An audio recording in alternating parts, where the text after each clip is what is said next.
On the morning of her wedding anniversary, Evelyn Cross woke up believing there was still something left to save. After 8 years of loyalty, sacrifice, and silent suffering, she had prepared one final dinner for her husband, Adrian, a man she once loved more than herself. But when the front door opened that evening, Adrian did not come home with flowers, guilt, or an apology. He came home with another woman.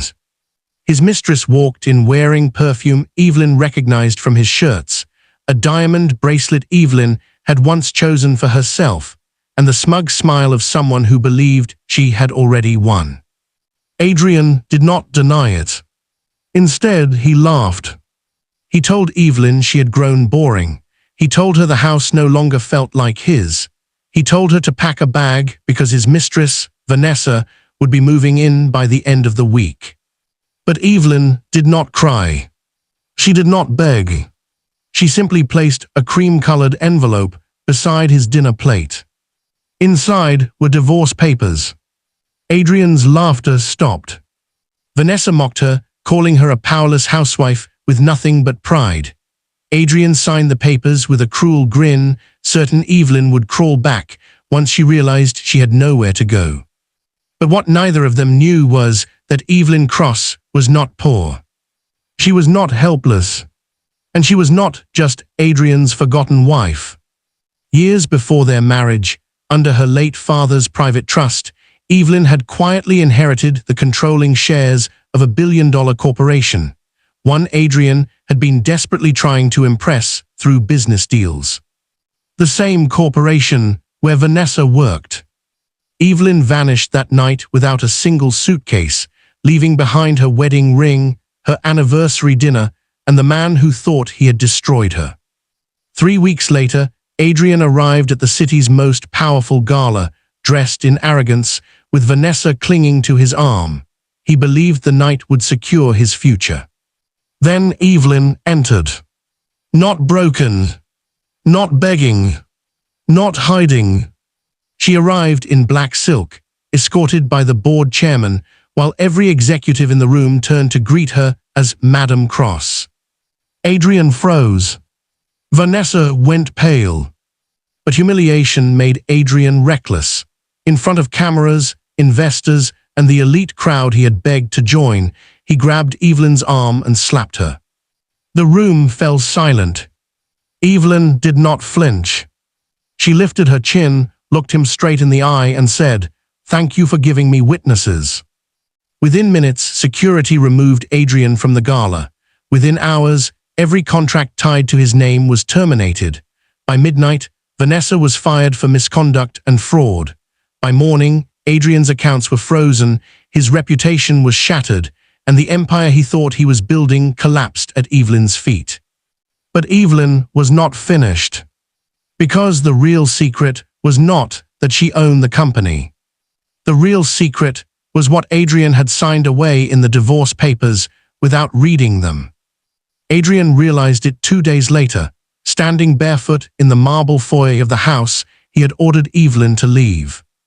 A sheriff's notice was taped to the front door. At first he thought it was some mistake. The mansion had been his pride. He had entertained investors beneath its chandeliers, boasted about the wine cellar, and told people the East Garden was being redesigned because his wife had no taste. He had even let Vanessa choose new curtains before Evelyn's side of the closet was cold. But the notice was not a mistake. It was addressed to Adrian Vale. Not Mr. and Mrs. Vale. Not the Vales. Just him. He tore it down with shaking fingers and read each line 3 times, his face draining of color with every sentence. The house was owned by the Cross Family Trust. Adrian had no ownership claim. His right to reside there had been tied to his legal marriage to Evelyn Cross and could be revoked upon dissolution. By signing the divorce papers, he had acknowledged the property as separate, protected, and excluded from marital assets. The phrase, "upon dissolution," hit him like a stone. He had signed the papers laughing. He could still see Evelyn's calm hands placing the envelope beside the anniversary dinner. He remembered the roasted lamb she had cooked, the gold-rimmed plates, the candles that had burned low while he humiliated her. He remembered Vanessa leaning against his shoulder, whispering loud enough for Evelyn to hear, "At least now the house will finally have a woman with style." And Evelyn had only looked at them. That was what haunted him now. Not tears, not rage, not pleading. Just that quiet, steady look. As if she had been watching a bridge burn from a distance. Vanessa came down the staircase in one of Evelyn's silk robes, still annoyed about the gala. Her phone had not stopped ringing since midnight. Messages from colleagues had turned cold. Group chats had gone silent. Her company login had been revoked before sunrise. The official email called it an internal investigation, but everyone knew what it meant. She stopped when she saw Adrian gripping the notice. "What is that?" she asked. He did not answer. She snatched the paper from him, scanned it, and gave a sharp laugh that cracked at the edges. No, this is ridiculous. She can't kick us out. You said this was yours." "It was," Adrian snapped. But the words sounded weak, even to him. Vanessa stared at him. "You said everything was yours." Adrian turned away. Once, years ago, Evelyn had tried to explain the house to him. They had been newly married then, still eating breakfast together on Sundays, still pretending silence was peace and not the beginning of distance. She had said softly, "My father put some things in a trust before he passed. The house is one of them." Adrian had barely listened. He had been reading a message from an investor who had complimented his pitch. When Evelyn paused, waiting for his response, he had kissed her forehead and said, "That's nice, darling. Let me handle the serious things." She had smiled then. A sad little smile. He remembered it now and wished he did not. The doorbell rang. Adrian opened it to find two men in dark suits and one woman with a leather folder. Behind them, a moving truck waited at the curb. The woman introduced herself as an attorney representing Evelyn Cross. "Mr. Vale," she said politely, "you are required to vacate the premises by the end of the day. Any personal property remaining after that will be inventoried and placed into storage at your expense." Vanessa stormed forward. "You can't do this." The attorney looked at her without blinking. "Ms. Sterling, you are not listed as a resident." Vanessa's mouth opened, then closed. Adrian grabbed the doorframe. "I need to speak to Evelyn." "That will not be possible. Tell her I demand." The attorney's eyes sharpened. "Mr. Vale, I would be very careful with that word." Something in her tone made him stop. Demand. He had demanded so many things from Evelyn, demanded silence when he came home late, demanded she smile at parties, demanded she stop embarrassing him by acting too simple around his associates, demanded she stay out of his business because she would not understand it. And all the while, he had been begging for entry into a world she had owned from the beginning. Across the city, Evelyn sat alone in her father's old office on the top floor of Crosswell Global. She had avoided that room for 8 years. Not because she hated it, because she missed him there. Vincent Cross had been a man people feared in boardrooms and adored in hospitals, shelters, and scholarship halls. He had built Crosswell Global from a failing logistics firm into an empire that owned ports, manufacturing networks, medical supply chains, and enough real estate to make politicians speak carefully. But when he came home, he took off his cufflinks, made tea too strong, and taught Evelyn chess at the kitchen table. "You do not win by moving loudly," he used to say, sliding a knight across the board. "You win by understanding what your opponent believes is impossible." Evelyn had been 17 the first time he let her sit in on a private negotiation. A supplier had tried to cheat him, smiling with false innocence while hiding altered numbers in a contract. Vincent had not shouted. He had pushed the contract back and said, "People tell you who they are when they think the paper is harmless." Later, in the car, Evelyn had asked why he did not expose the man in front of everyone.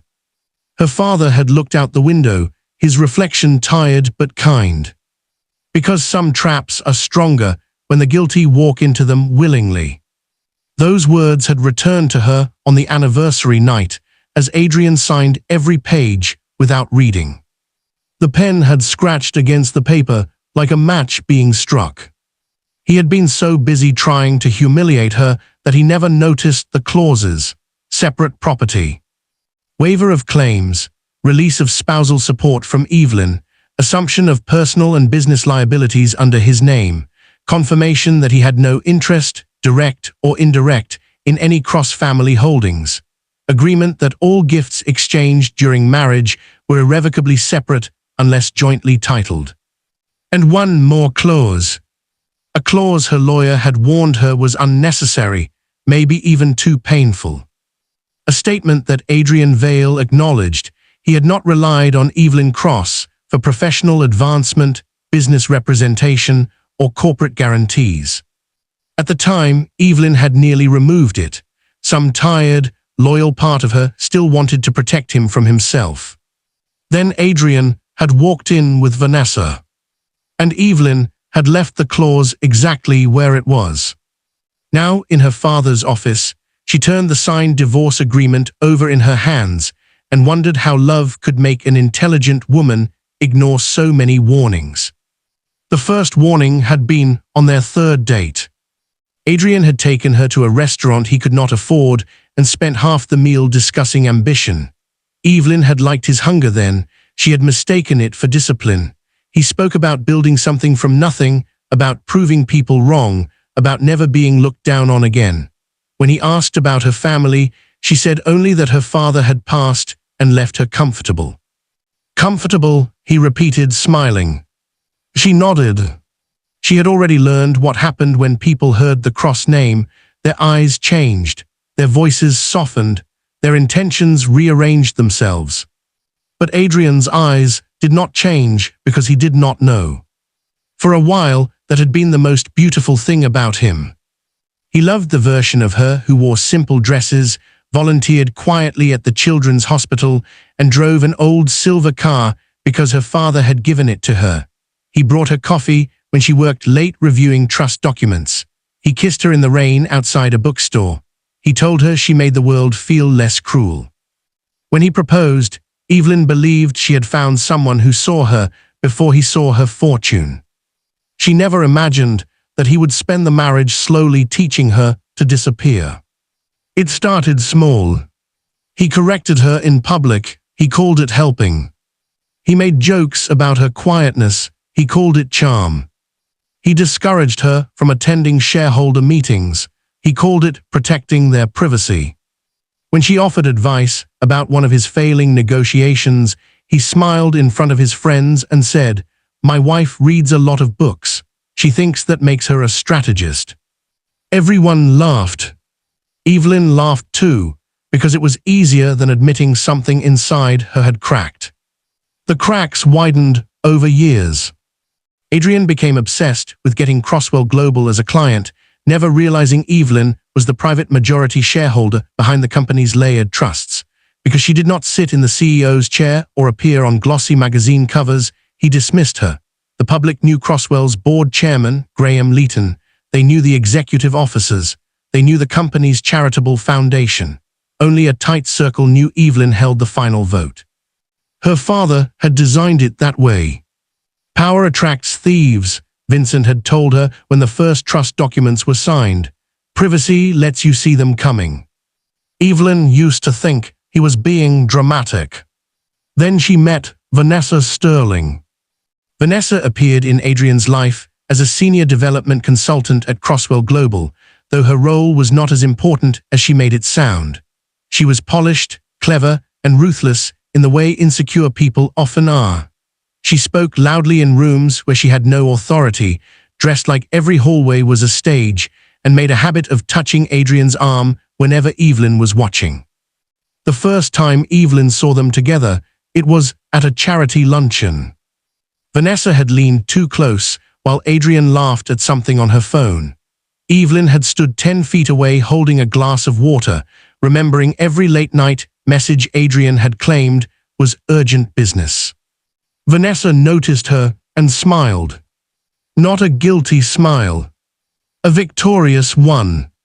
That evening, Evelyn asked Adrian if something was going on. He sighed as if exhausted by her foolishness. Vanessa is helping me get closer to Crosswell, he said. Try not to be jealous of women who actually understand business. Evelyn stared at him. There were so many truths she could have told him then. She could have told him Vanessa was 2 levels below the department head. She could have told him Crosswell's board had already rejected Adrian's proposal twice because his financial projections were inflated. She could have told him that every time he mocked her intelligence, he was insulting the person whose silent vote had kept his company from being blacklisted. Instead, she said nothing. That was her mistake. Silence can be dignity. It can also become a cage. At the gala, after security removed Adrian, Evelyn stood beneath the chandelier while hundreds of people pretended not to stare. Her cheek did not hurt as much as the memory of every smaller humiliation that had led to that moment. Graham Leeton, the board chairman, stepped beside her. He had known Evelyn since she was 9 and had once carried her asleep from the back seat of her father's car after a late company dinner. His hair had gone silver now, but his voice still carried the same steady authority. Evelyn, he said quietly, say the word and I'll have him charged. Evelyn looked across the ballroom. Vanessa was surrounded by 2 security officers, her face pale beneath layers of makeup. She kept saying, "You don't understand, I work here," as though the statement still meant something. Adrian stood near the entrance, furious and disbelieving, his tie crooked, his pride bleeding out in front of the people whose approval he worshipped. For one wild second, Evelyn saw not the cruel man from the anniversary dinner, but the younger Adrian outside the bookstore, rain in his hair, promising he would never make her feel alone. Then he shouted her name like an accusation. The memory disappeared. "No," Evelyn said, "not tonight." Graham frowned. "He assaulted you in front of witnesses. He also exposed himself in front of them." Her voice was calm, but her fingers curled once around the small diamond pin at her waist. It had belonged to her mother. Before her mother died, she had told Evelyn, "There will come a day when someone mistakes your kindness for weakness.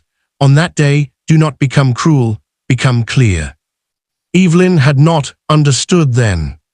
She understood now. She walked back to the podium where she had been scheduled to announce a new urban housing initiative. A murmur moved through the crowd as she approached the microphone. Cameras followed her.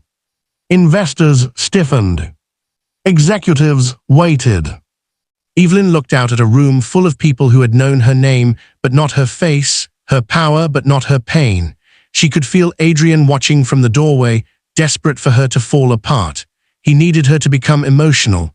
He needed her to look unstable. He needed the room to doubt what they had seen. She gave him nothing. "Ladies and gentlemen," she said, her voice carrying cleanly through the ballroom, "I apologize for the interruption." No one moved. Crosswell Global has always believed that leadership is proven in moments of pressure, not when the room is easy, not when the cameras are kind, but when character is tested publicly. Adrian's expression changed. He knew suddenly that this was not only about him. It was about every contract he had chased, every favor he had implied, every lie he had told using her last name without permission. Evelyn continued. "Tonight, our company will proceed with the announcement we came here to make. We are expanding the Crosswell Foundation's housing and legal aid program for women rebuilding their lives after financial betrayal, domestic intimidation, and professional exploitation." The room remained silent, but it had shifted. The silence was no longer shock. It was a tension. "Some people believe power is loud," Evelyn said. "They mistake cruelty for strength. They mistake possession for love. They mistake access for ownership." Her eyes moved briefly to Adrian. "Crosswell Global does not." By the time she stepped down, the applause began slowly, then grew until it filled every corner of the ballroom.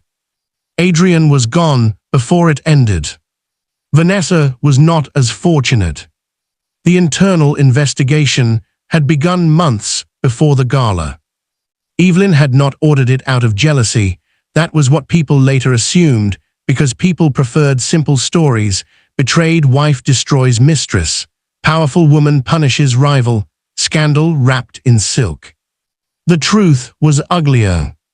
Vanessa had been leaking confidential information from Crosswell's development department to Adrian's company. At first, the leaks looked minor: meeting dates, vendor preferences, names of procurement officers.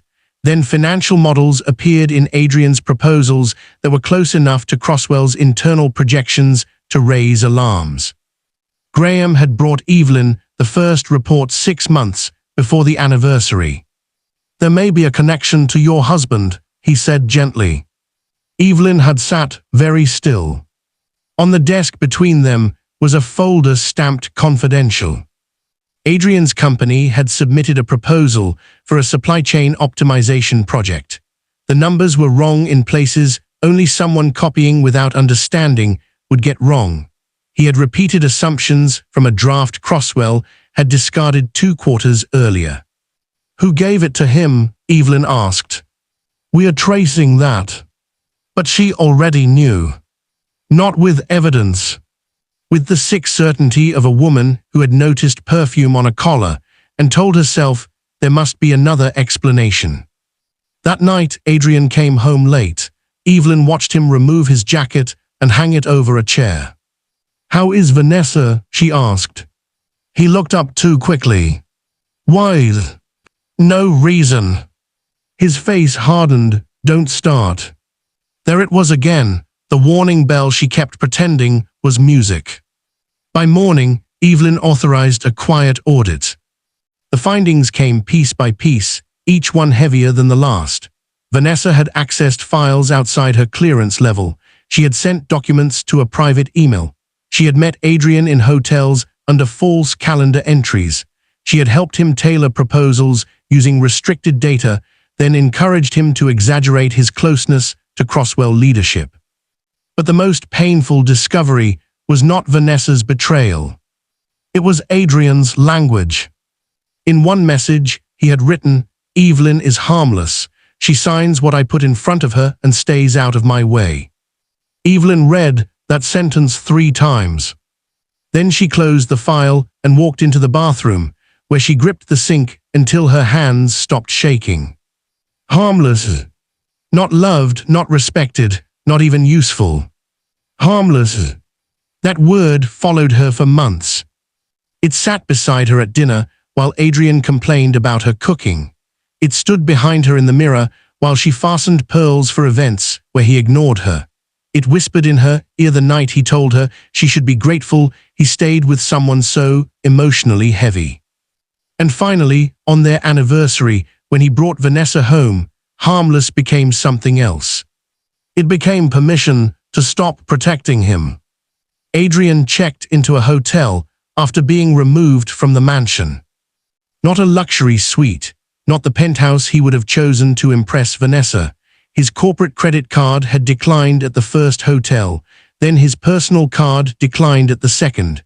By the time he found a place that accepted his remaining debit card, Vanessa was no longer speaking to him. She sat on the bed scrolling through her phone, refreshing her email, her social media, her banking app, her messages. Her anger had become panic. "They're saying misconduct," she whispered. "They're saying fraud." Adrian paced near the window. "They can't prove anything." Vanessa looked up slowly. "Can they?" He stopped. That was the thing about lies. They felt invincible until paperwork arrived. Vanessa stood. "You told me Evelyn was nobody." "I thought she was." "You thought," her voice rose. "You destroyed my career because you thought." Adrian rounded on her. "You gave me those files. You asked for them. You said everyone did it. You said you had influence." They stared at each other, two people who had built a fantasy out of stolen confidence and other people's trust. For the first time, Adrian saw Vanessa clearly. Without Evelyn as the enemy, without secrecy as excitement, without ambition dressing betrayal in expensive clothes, Vanessa looked frightened and ordinary. She must have seen the same thing in him. "You're broke," she said. "I'm not broke. You're being sued. I can fix this." "With what?" she laughed bitterly. "The company that just dropped you, the investors who watched you get thrown out of a gala, the wife you slapped in front of cameras." Adrian flinched. Not from guilt. From the word cameras. He grabbed his phone and searched his name. The video had already spread. It was everywhere. Clips of Evelyn entering the gala, clips of Adrian's face when people called her Madam Cross, clips of his hand striking her, clips of Evelyn saying, "Thank you for giving me witnesses." The comments were merciless. But worse than strangers mocking him were the messages from people who had once begged for lunch meetings. "We need to pause our discussions. Our board is reassessing risk. Given recent developments, we cannot proceed." His empire did not collapse with an explosion. It collapsed by email. At Crosswell headquarters, Evelyn spent the next week doing what Adrian had never believed she could do. She worked. She sat through legal briefings, audit reviews, emergency board calls, and compliance meetings. She approved the suspension of contracts connected to Adrian's firm pending investigation. She refused to let anyone exaggerate charges. She insisted every decision be tied to documents, policy, and law. "Nothing personal," she told the legal team. One of the attorneys raised an eyebrow. Evelyn allowed herself a thin smile. "Fine, it is personal, but it will also be precise." Precision was what her father had taught her. Revenge made people sloppy. Justice required discipline. Still, discipline did not keep grief away at night. In the quiet of the apartment she had moved into temporarily, Evelyn sometimes woke reaching for a man who was no longer there. The habit disgusted her. The heart, she realized, could be foolish long after the mind had become wise. One night, she opened an old box of photographs. There was Adrian on their wedding day, looking at her like she was sunrise. There was Adrian painting the nursery they never finished after the miscarriage they never discussed properly. He had cried with her then. He had held her on the bathroom floor and said, "We'll survive this." For a while, they did. Then grief changed shape. Evelyn became quieter. Adrian became restless.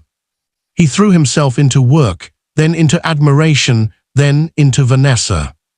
Evelyn found a photograph from the hospital charity ball 5 years earlier. Adrian stood behind her with his hand at her waist. Evelyn remembered that night vividly because her father's old friend, Graham, had told her, "You do not have to keep hiding forever."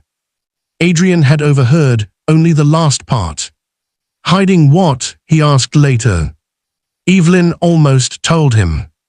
"Almost." Then he added, jokingly, "Don't tell me you secretly own the hospital." The way he laughed made the truth feel unsafe. She laughed too. That had been another warning.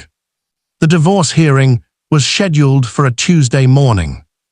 Adrian arrived in a navy suit that had not been pressed well. His lawyer, a sharp man with tired eyes, kept whispering to him with the strained patience of someone whose client refused to accept reality. Evelyn arrived with her attorney and sat on the opposite side of the room. For the first time since the gala, Adrian was close enough for her to see the damage stress had done. His face was thinner, his eyes were bloodshot. The confidence that once filled every room around him now flickered like a dying bulb. He looked at her as though she had betrayed him. That almost made her laugh. When the judge reviewed the signed agreement, Adrian's lawyer attempted to argue that his client had signed under emotional distress. Evelyn's attorney stood. "Your Honor, Mr. Vale invited his affair partner into the marital residence on his wedding anniversary, informed my client she would be removed from the home, mocked her financial standing, and signed the agreement voluntarily after being advised in writing to seek independent counsel. The judge looked at Adrian. "Did you read the agreement before signing?" Adrian's jaw tightened. "No." "Were you prevented from reading it?" "No." "Were you forced to sign?" He hesitated. Evelyn watched his face. Once she would have silently begged him to tell the truth. Now she simply waited. "No," Adrian said finally. The judge continued. The agreement stood. The house remained Evelyn's separate property. Adrian waived claim to cross-family assets. He accepted responsibility for debts incurred under his businesses. He had no right to compensation based on alleged connections to Crosswell Global. The divorce would proceed under the terms he had signed. Then came the clause. Evelyn knew the moment Adrian understood it. His head snapped toward his lawyer. The attorney closed his eyes briefly, as if already exhausted. The judge read the language aloud. Formal and devastating. Adrian had acknowledged that he had not relied on Evelyn for professional advancement or corporate guarantee. That meant he could not now claim that Evelyn, as controlling shareholder, had led him to believe he was entitled to Crosswell contracts, introductions, protections, or financial backing. His own signature had destroyed his defense before he knew he needed one. Adrian stood suddenly. "This is insane. She tricked me." The judge's expression hardened. "Sit down, Mr. Vale." She hid who she was. Evelyn looked at him then. For 8 years, she had carried secrets to protect herself. Adrian had carried lies to exploit others, yet in his mind, her privacy was the greater crime. The judge repeated, colder this time, "Sit down."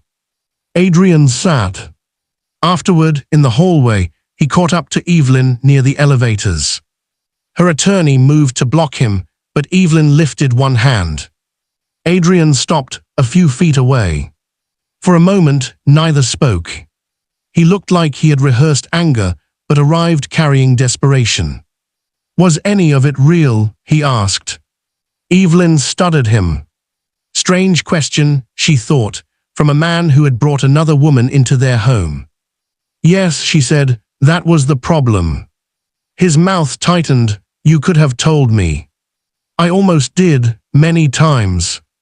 "Then why didn't you?" The elevator doors opened behind her, but she did not step inside. "Because every time I came close, you reminded me what you valued." He looked wounded, which angered her more than cruelty had. "You made me look like a fool," he said. "No, Adrian, I stopped helping you hide that you were one." His face changed. There was the man from the gala again, the man from the anniversary dinner, the man who could not survive shame without trying to make someone else pay for it. But there were cameras in the courthouse hallway. He saw them too. His hands curled, then relaxed. Evelyn stepped into the elevator. Before the doors closed, he said softer, "I loved you once." For the first time all morning, pain crossed her face. "I know," she said, "that is why I stayed too long." The doors closed between them. Vanessa's downfall came with less drama but more finality. Crosswell's internal review found enough evidence to terminate her employment and refer the matter to authorities. She had not only shared confidential documents with Adrian, she had falsified access reasons, manipulated reporting lines, and approved expenses connected to meetings that had nothing to do with company business. When she was called into the compliance office, she tried charm first. Then denial. Then tears. Finally, anger. "You're doing this because of Evelyn," she snapped at the investigator. The woman across from her folded her hands. "Ms. Sterling, this investigation began before the gala." Vanessa went still. That was the moment she understood what Adrian had understood too late. Evelyn had not reacted. She had prepared. Vanessa left the building carrying one small box. No one stopped to comfort her. The same colleagues who had once complimented her clothes now looked through glass walls and pretended to be busy. Outside, reporters waited. "Ms. Sterling, did you know Evelyn Cross owned controlling shares? Were you involved with Adrian Vale? Did you leak corporate documents?" Vanessa lowered her head and pushed through them. For the first time in years, she was not performing for anyone. Adrian tried to rebuild. Men like him always did. He called old contacts. He offered discounted services. He blamed cancel culture, corporate politics, a vindictive ex-wife. He told anyone who would listen that Evelyn had trapped him because she could not handle rejection. But documents are patient enemies. The audit results became part of legal filings. Investors who had once trusted his bold projections now saw them as contaminated. His company's credit lines tightened. Vendors demanded payment up front. Employees resigned before their names became attached to scandal. Within 2 months, Adrian sold his car. Within 3, he moved into a rented apartment above a closed bakery. Within 4, he was no longer invited to rooms where decisions were made. One rainy evening, he found himself standing outside the old mansion gates. He did not know why he had come. Maybe because ruin makes people return to the place where they last felt powerful. The house looked unchanged. Warm lights glowed in the windows. The garden had been restored, not with Vanessa's harsh designs, but with white roses Evelyn's mother had loved. Through the iron gate, Adrian saw workers carrying boxes inside. For one wild moment, he thought Evelyn had moved back. Then he saw the sign being installed near the entrance. The Crosswell Renewal House, a private legal and financial recovery center for women rebuilding after betrayal, coercion, and economic abuse. Adrian stared at the sign until the letters blurred. The home where he had tried to replace Evelyn would now help women like her leave men like him. That was Evelyn's final answer. Not a scream. Not a scandal. A transformation. Across town, Evelyn stood inside the mansion's former dining room, watching staff arrange desks where her anniversary dinner had once gone cold. Graham stood beside her. "Are you sure about using this house?" he asked. Evelyn looked toward the fireplace. She could still see the ring on the table, the envelope beside the plate, Adrian's signature on the line, Vanessa's smile, the way silence had filled the room after Evelyn walked out. For weeks, she had considered selling the property, burning memory from her life with a clean financial transaction, but every offer felt wrong. This house had witnessed her humiliation.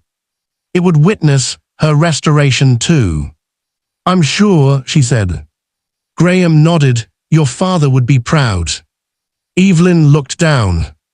On her right hand, she wore her mother's diamond pin reset into a ring, not a wedding ring, not a symbol of belonging to someone else, a reminder. Kindness was not weakness. Privacy was not shame. Love was not permission to disappear. That night, after everyone left, Evelyn walked alone through the house one final time before it opened to the public. In the bedroom, the closet was empty. In the foyer, the marble floor shone. In the dining room, the long table was gone. She paused by the window where she had once watched Adrian's car pull into the driveway late at night, headlights sweeping across the walls like warnings she refused to read. She thought of the young woman she had been when she married him. Hopeful, trusting, too willing to confuse endurance with devotion. She did not hate that woman. For a long time, she had. She had blamed herself for staying, for shrinking, for letting Adrian's voice become louder than her own. But standing in the quiet house, Evelyn understood something her father had tried to teach her in 100 different ways. You can regret the trap without despising the person who survived it. Her phone buzzed. A message from an unknown number. Evelyn knew, before opening it, who had sent it. I'm sorry, Adrian wrote. I lost everything. She stared at the screen. Once those words would have pulled her back into the old pattern, she would have worried, explained, comforted, saved. But the message was not an apology. It was a receipt for consequences. Evelyn typed nothing. She blocked the number. Then she turned off the lights and stepped outside. Months later, Crosswell Global held another gala. Not in the same hotel. Evelyn had refused that. Some rooms deserved to remain behind you. This one was held in the restored Central Library, beneath vaulted ceilings and golden lamps. The event celebrated the first 50 women helped through the Crosswell Renewal House. There were lawyers, counselors, financial advisors, donors, executives, and survivors who stood taller than they had when they first walked through the mansion gates. Evelyn wore deep emerald this time. Not black. Not armored. Something alive. When she approached the podium, the applause was warm rather than shocked. No one wondered anymore why she was there. No one whispered Madam Cross like a revelation. They knew her now. Graham watched from the front row, smiling. Evelyn looked over the crowd and felt, for the first time in years, no urge to hide. Last year, she began, I believed losing a marriage was the same as losing a future. The room quieted. I was wrong. A few women in the audience nodded. Sometimes the life you built becomes the very place you are trapped. Sometimes the person you protected becomes the person you must survive. And sometimes the papers someone signs without respect become the first page of your freedom. A faint ripple of understanding moved through the room. Evelyn did not say Adrian's name. She did not need to. This foundation was not built for revenge. She continued, revenge ends with destruction. Renewal begins after it. This house, this program, and this company will stand for every person who was told they were powerless because they were quiet, worthless, because they were loyal, or invisible because someone else wanted the spotlight. Her voice strengthened. You are not powerless, you are not worthless, you are not invisible, and no one owns the life you are brave enough to reclaim. The applause rose like thunder. In the back of the room, a young woman with a bruised spirit and a folder of legal documents wiped her eyes. Evelyn saw her and thought of the cream-colored envelope, the anniversary dinner, the slap that had given her witnesses, and the signature that had freed her from a man who thought paper was harmless. After the speech, donors surrounded her, but Evelyn's attention remained on that young woman. Eventually, she excused herself and crossed the room. The woman stiffened when Evelyn approached. I'm sorry, the woman said quickly. I didn't mean to stare. Evelyn smiled gently. You didn't. The woman clutched her folder. I'm meeting with one of your attorneys tomorrow. I'm glad. I don't know if I'm strong enough. Evelyn looked at her for a long moment. Behind the woman's fear, Evelyn saw herself, not the powerful shareholder, not Madam Cross, not the woman in silk at the gala. She saw the wife sitting at an anniversary table, watching the door open. You do not have to feel strong to begin, Evelyn said. You only have to begin. The woman's eyes filled again, but this time she nodded. Later that night, when the gala ended and the library emptied, Evelyn stepped outside into the cool air. A car waited at the curb, but she did not get in immediately. Across the street, beneath a dim street lamp, stood Adrian. He looked older. Not dramatically ruined, as strangers online had described him. Not monstrous, not pitiful enough to erase what he had done. Just smaller somehow, as if the world had finally measured him correctly. Security moved toward him, but Evelyn lifted a hand.